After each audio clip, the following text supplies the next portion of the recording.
Hello everyone, I hope you're all well and welcome to my channel if you are new. I just wanted to sit down and do a bit of a spring reading update and actually just talk about some books that I love and ones that you'll expect me to probably say that I love, but I love reading at the moment. Every now and again I just rediscover my love of reading, and I don't know whether it's also because the weather is good and life feels better to me when the sun's out and the blossom's out, even though the blossom's now dead. But it was beautiful while it lasted. Spring in York is a really beautiful thing, and I would definitely share some clips of that in this video.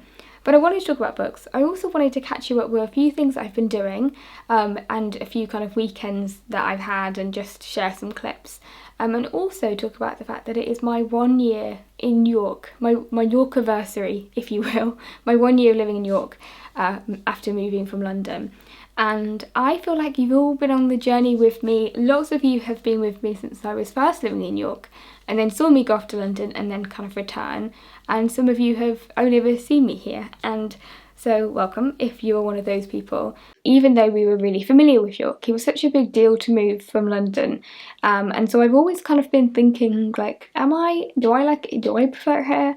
And I do think they're not in competition. It's just a different chapter of my life. Like, I spent my 20s in London and I fucking loved it. It was a great experience, and I would do it again. And if I had enough money, I would probably still live there, or if I was extremely rich, have my own little place there.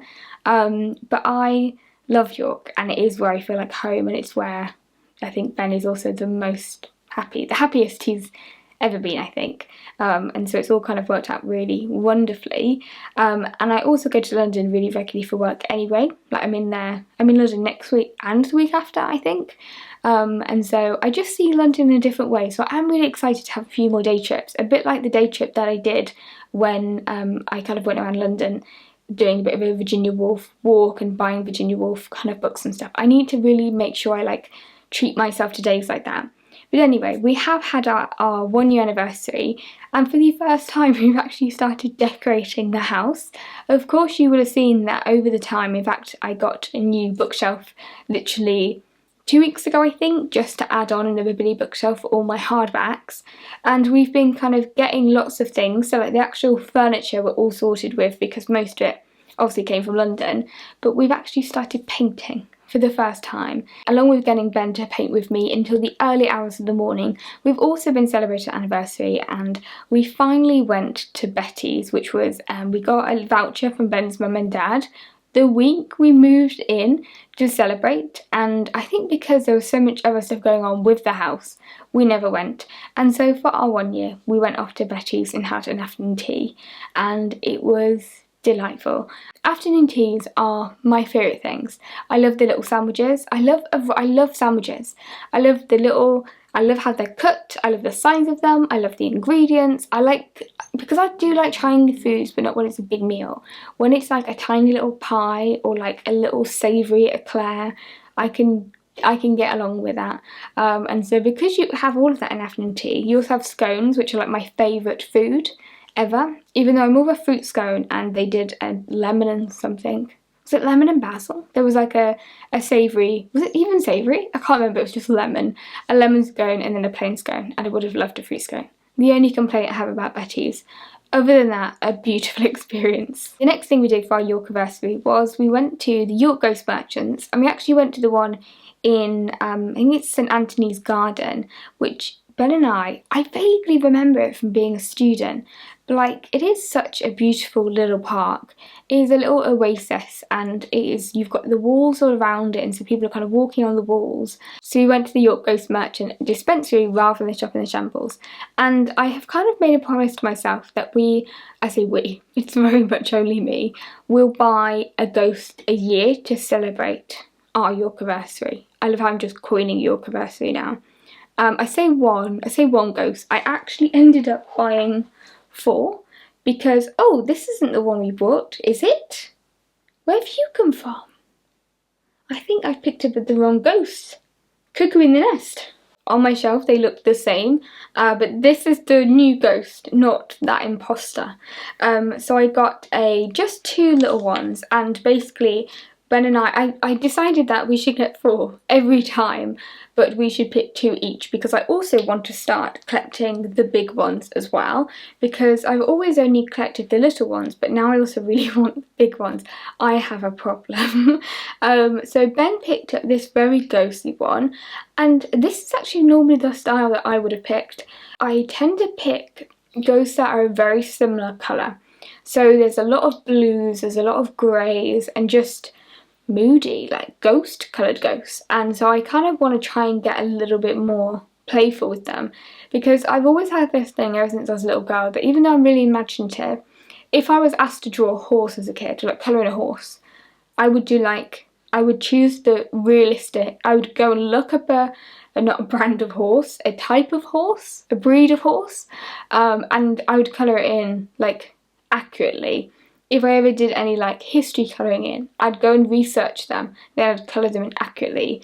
So in my mind, even though ghosts aren't real, this isn't a ghost. A ghost is like a shrouded figure.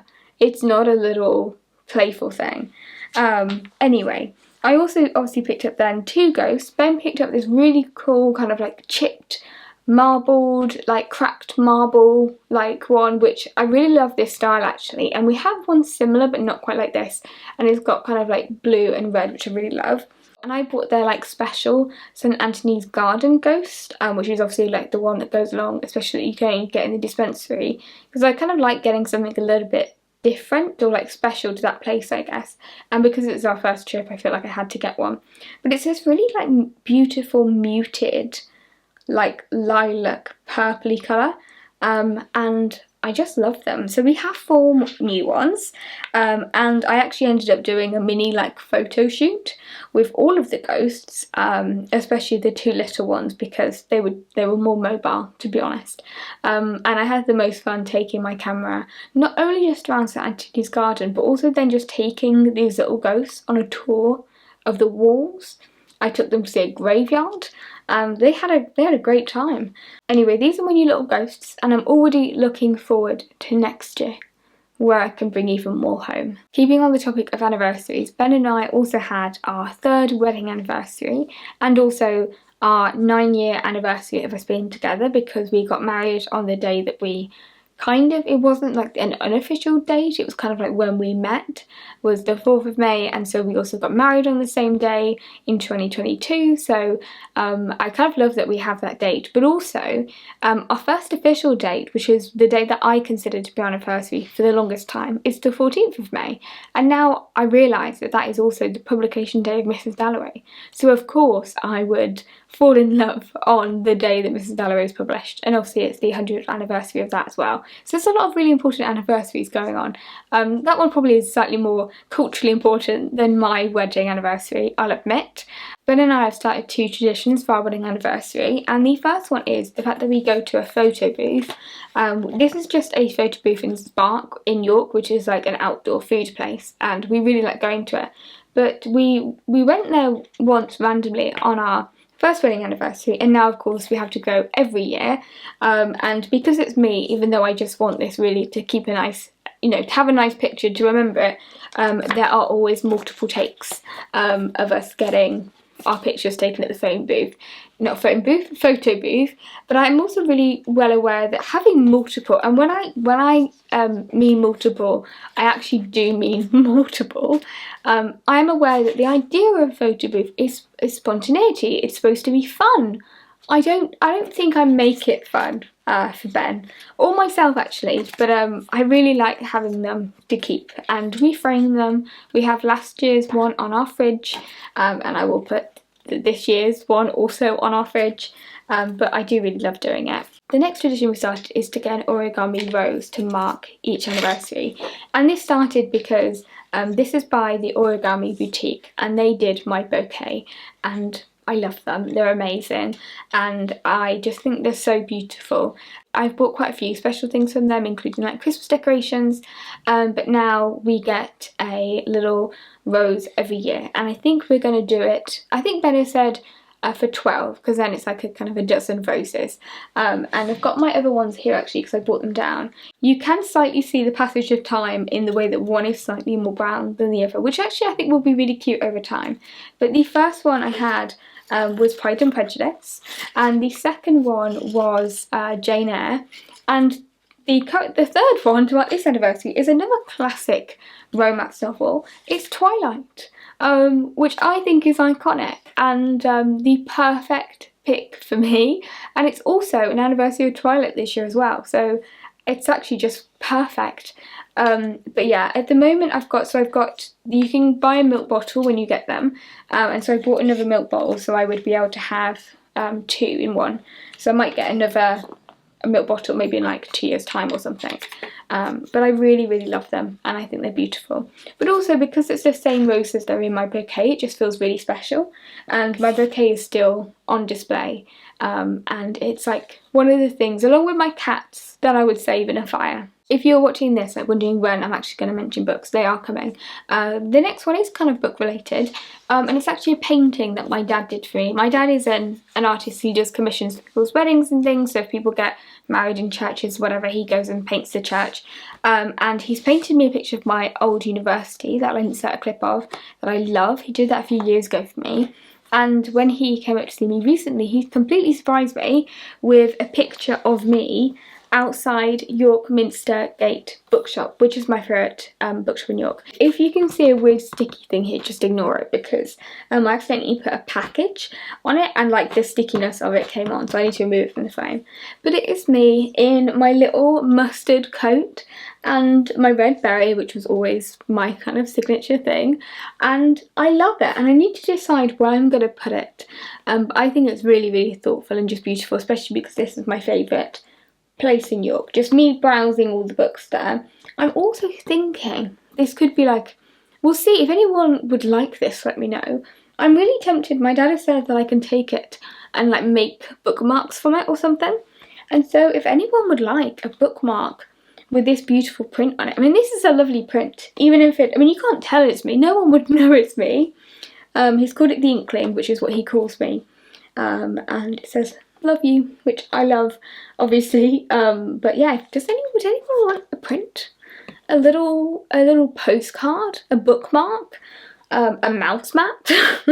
I love it. Anyway, I wanted to show you because I know that so many of you would also kind of like it as well. For the first time in my life, I actually made a note of everything that I wanted to talk to you about, and I feel like we've ticked off a few here. We've done anniversary in York, we've done spring in York. How have we talked about spring? Spring was beautiful in York.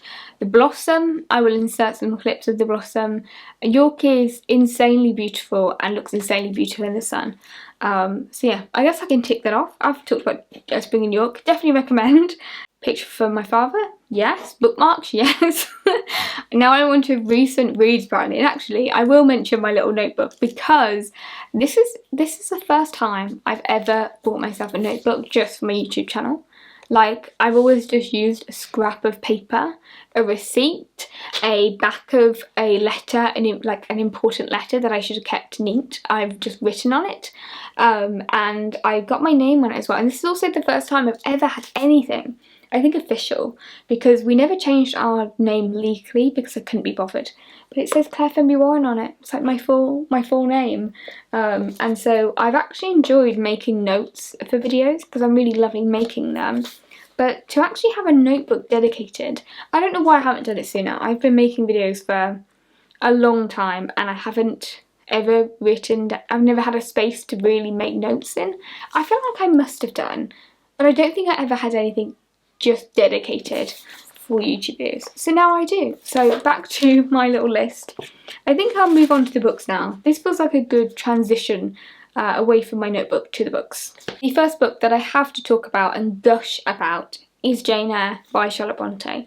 I'm also realising just how like perfectly matched I am to this book cover. I loved this book. Now, I read this when I was 11, 12, I think, and I fell in love with them. It has been years, like over a decade, since I first read it, and I had the best time rereading it. This felt like when I reread Pride and Prejudice by Jane Austen, in a similar kind of time frame actually, and fell in love with it all over again. I was so overwhelmed by my love for this book, and even though I know the plot, I've watched the adaptations a lot since even having read the book, I know all the details. There were moments when I gasped out loud, when the twists and the turns, I was completely engrossed in the story that I felt along with Jane. I felt like I was Jane. Like, I really also felt that I really recognised myself in Jane, which I'm aware is how everybody probably feels when they read Jane Eyre. But there was a certain element of her, the passion that she had, and a slight kind of argumentativeness as well, which I guess is just the passion in her I could really recognise. But I guess it's just testament to also Charlotte Bronte's brilliant ability to create a character that you can relate to, because I don't always feel so connected to characters in books. I'm a little bit more kind of plot focused, but I was swept away by this book. I did read Jane Eyre a little bit differently for me, which is that I didn't read it with a pencil in hand. When I normally read a classic, or when I reread a classic especially, I normally kind of annotate it and almost study it again as if I'm like reading it for a university class or something. But I didn't with this. I just read it for pure pleasure. And I don't know whether it's because of that I just had a really fun experience with it. I mean, I would have enjoyed it if I was annotating. And I am going to reread it and annotate it and almost study it a little bit more, because I get a lot of enjoyment from that. But just reading it for pleasure allowed me just to be completely swept up in the story. And oh my god, this book is a page turner. Like, I was telling people at work, like, this book is like, it just keeps on going. You think, you know, everything's settled, another big thing comes up. And it is such a page turner. It is addictive, it's well written, it's emotional. The description of feeling, of landscape, but it also makes you think as well as feel. And the ability to do that in such a brilliant way, I loved it. It's one of the best books I've ever read. I mean, it was the best book I ever read the first time, and now reading it for the second time has just confirmed it in me that actually my reading's never gotten better than the very first classics I read as a young girl. If for whatever reason you've ever put off reading Jane Eyre, I implore you, I urge you to read it, because I will never be quite the same again. Which now I remember, when I was a young teenager, I had Jane Eyre prints, Jane Eyre mugs, anything about Jane Eyre I would have, and I've just remembered why. And it was a brilliant reading experience. I just could gush about it all day, and the way I'm gushing as well is not even, I'm sure I will have academic or intellectual thought about it. At some point I'll go and read some books in the library, and I'll read more about the Brontës. Obviously now I'm in Yorkshire, and do more about the Brontë parsonage, etc, etc. But for now, just as a reader, how I feel about this book is makes me so happy. You know, when you're reading a book and you are just so aware that as you're reading, you're just smiling, and that when you kind of finish a chapter, you're like, why do my cheeks hurt? That is how I felt at every point of reading Jane Eyre. I also wanted to give these new vintage collector's classics a bit of a shout out, because this is the edition I actually ended up reading of Jane Eyre, and it is a hardback because of the size, and it is a really light paperback, and it's really easy to open and to read. It was a pleasure to read, and I don't always feel that way about hardbacks. I tend to often go and read a paperback of something if I have the option of that, or sometimes I'll read on my Kindle as well. A lot of classics I do read on my Kindle, but this was such a pleasurable reading experience as a book that I really just want to say that, because sometimes I think it is not only a beautiful book, but it's also a pleasure to read. And however much I love cloth-bound classics, I love them, but they're not as pleasurable to read. They tend to just stay on my bookshelf. But this is a classic series that I'm definitely going to collect. Now I also know how readable they were, so I definitely recommend these books. After reading Jane Eyre and feeling so emotional about it, I was looking back at all of the comments I had on my Brontë parsonage video I did with the haul of books, and the fact that I mentioned that I didn't really enjoy Vilette the first time I read it when I was at university. After all of the persuading, I did buy a copy of Vilette by Charlotte Brontë, and I got it in a cloth-bound classics edition, after everything I've just said about cloth-bound classics, but I will probably read this on Kindle, I think. But the reason I actually decided to buy it was because I've spoken about books that I've not really enjoyed before on my YouTube channel. I have never had the response of so many people telling me that I need to reread it before, that I felt like, it's not that I got it wrong, it's just that I think I read it in a different way, and I was in a different headspace when I read Vilette. When I first read it, I felt like it was a novel that lacked an emotion a bit, and now after listening to everyone else talk about it, I'm like, they are saying it's their most emotional novel that they've ever read, or they think it's more emotional than Jane Eyre. And so I think I've got, I don't know where I was on the planet, but obviously I probably remembered it incorrectly and therefore have just not taken it in. So it definitely deserves a reread. Don't ever underestimate the influence you have on my reading, and I have to say that is one of the things I love best about this YouTube channel, is when I kind of feel like I might enjoy it, someone will be there being like, you know, you must read it, and then I'll discover a new favourite book. And I like book pushing on my end as well. One thing actually that I could mention here is I recently signed up to Blackwell's, which is the Blackwell's Book Shop, as one of their affiliates, which basically means that the links in my description are now affiliate links. And it was like the good old days of using the book depository. When I first started making videos, I became an affiliate with the book depository, which obviously is no longer. And it was my favourite thing ever because I would be able to see every purchase that people made from my link. And since I think I became an affiliate after my Brontë parsonage video, and I've sold quite a few of these actually. And I say I've sold, people have gone on to buy the book, and I love because I can see all of your purchases. Obviously I have no clue who you are, it's completely anonymous, but I can see the ISBNs, and I love looking up and seeing what you have bought, or like what books you've paired with which, and which videos of mine has inspired you to then buy a book.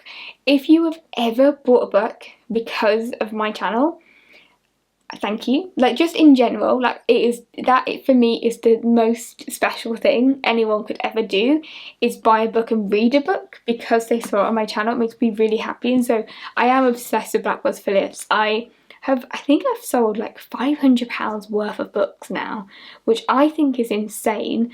And then I think I make like a 5%, 6% commission. So my thinking is that any money I make, which is like 30 quid so far I think, will go back into allowing me to buy more books to share with you, I guess. It really makes me want to do like a book selling segment where I do like my most sold books of the month, because I check it all the time. Whenever I see there's been like a purchase come in, I am straight away looking at the ISBN to see what they've bought. And I love seeing everything. I'll put my general Blackwell's affiliate link in the description, but I'm loving it, and it feels like even the dashboard feels like I remember my book depository dashboard.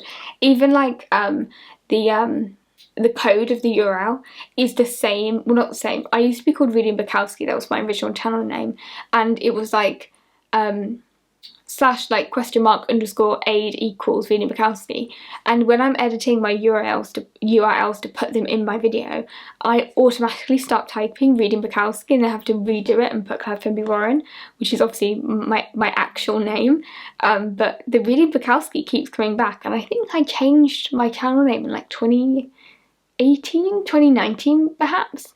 So it's just funny that, yeah, it takes me back to kind of good old booktube days. I realised I went on a really big digression then about Blackwell's, but back to actually what I'm reading and also going to read. I thought because I've just mentioned Jane Eyre, I'll also mention that the book I'm about to start reading properly is The Brontës by Juliet Barker, which is the classic biography of the Brontë family, and I am so excited. And also just look how this book feels.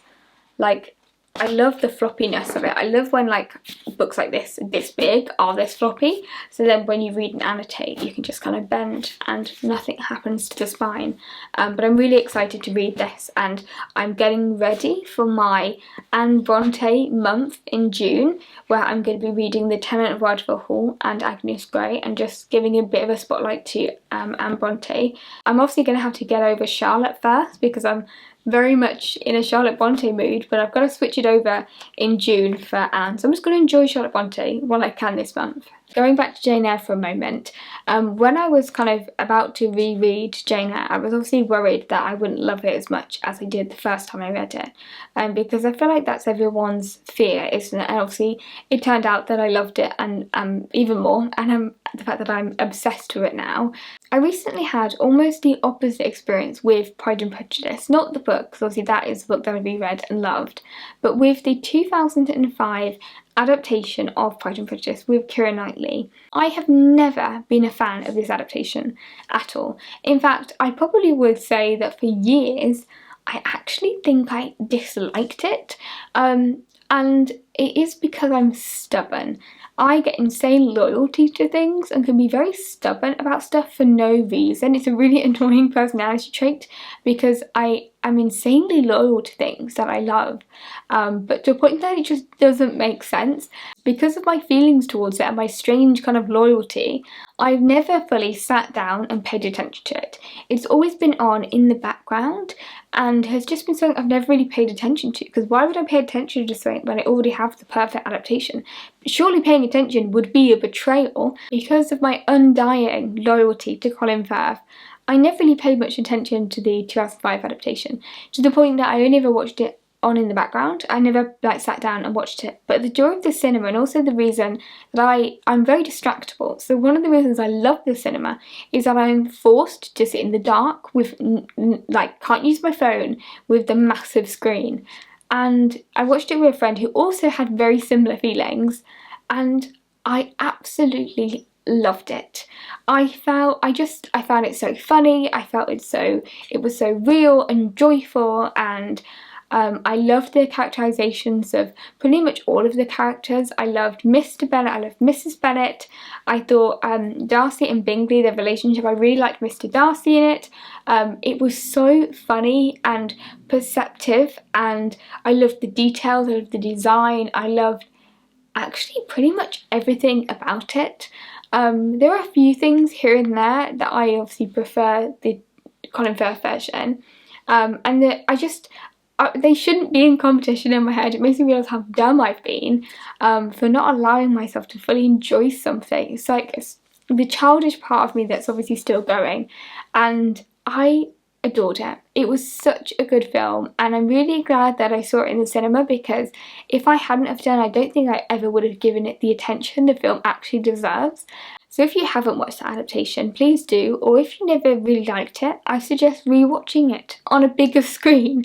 And to all the people who for years couldn't understand why I didn't like it, I now finally understand you, and yeah, I love it differently.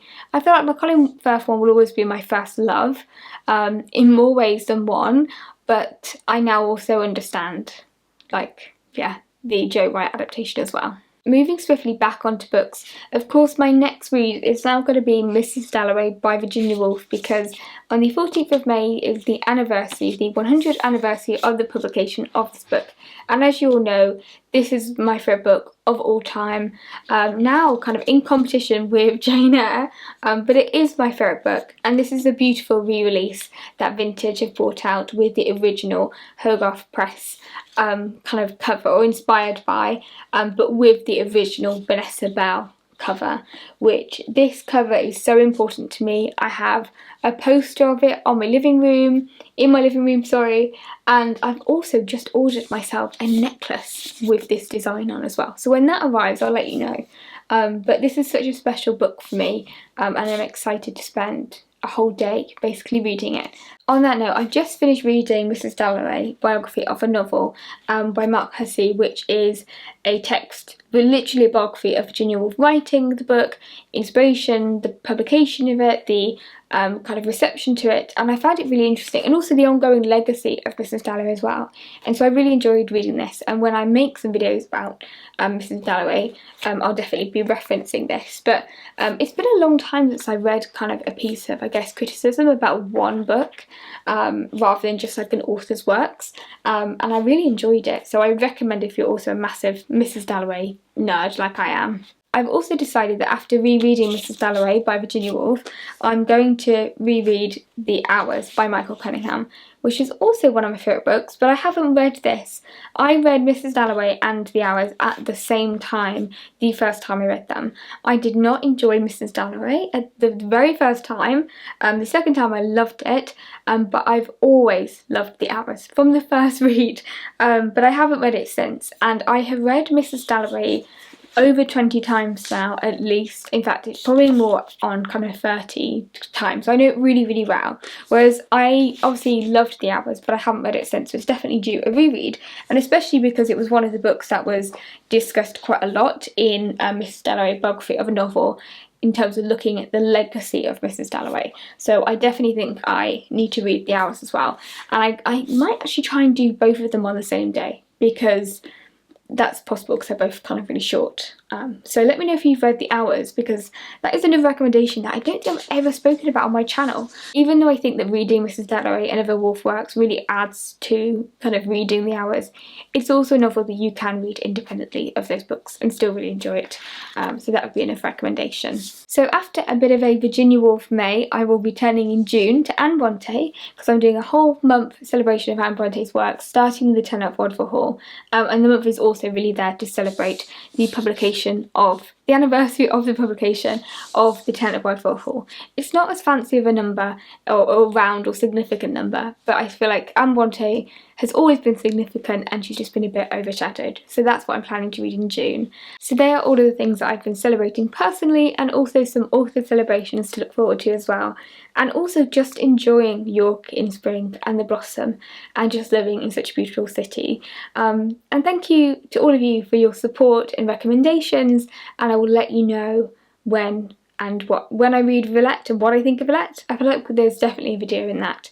So thank you for staying with me to the end of the video. If you're still watching, it has to be some kind of celebratory emoji, doesn't it? Maybe a party popper, I'll let you decide. But thank you, and I'll see you again soon in another video. Bye!